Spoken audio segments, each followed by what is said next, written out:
expectations continue to grow that the Federal Reserve's first interest rate cut in more than 4 years could come as soon as September. If the Fed cuts rates, it couldn't come soon enough for America's corporations, which right now are navigating the worst environment for bankruptcies since the financial crisis.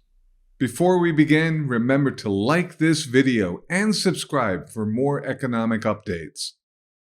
Through the month of June, there were 346 corporate bankruptcy filings. That's the most recorded for the first 6 months of any year going back to 2010, when the nation was still dealing with its fallout from the global financial crisis. There were 75 such filings in June alone, suggesting the pace may be accelerating as the year continues. In a statement, S&P Global Market Intelligence, which generated the data, said, "High interest rates, supply chain issues, and slowing consumer spending continue to weigh on struggling companies."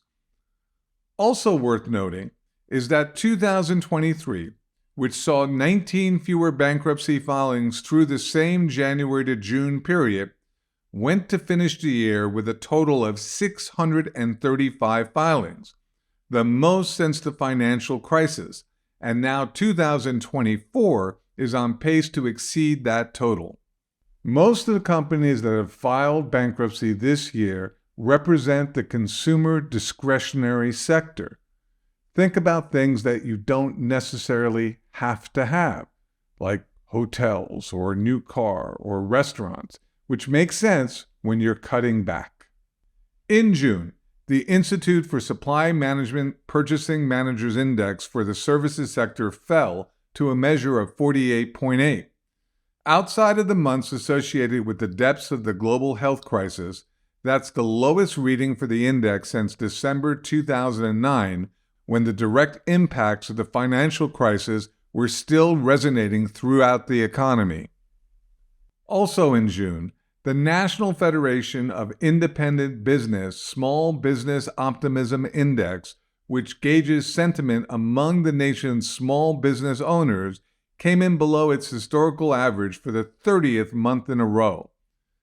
In a statement, NFIB Chief Economist Bill Dunkelberg said, "Main Street remains pessimistic about the economy for the balance of the year.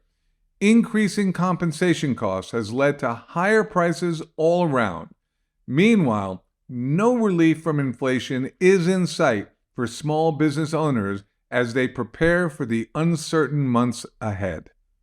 Often, I like to review what we've gone over in videos in the past, which is that businesses have been reporting that one of their biggest obstacles is inflation.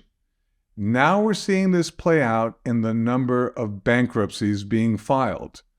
We don't know what the Federal Reserve will do in September, but we do know that the economy is facing higher and higher stress, which is leading to economic uncertainty, which is one of the drivers of gold.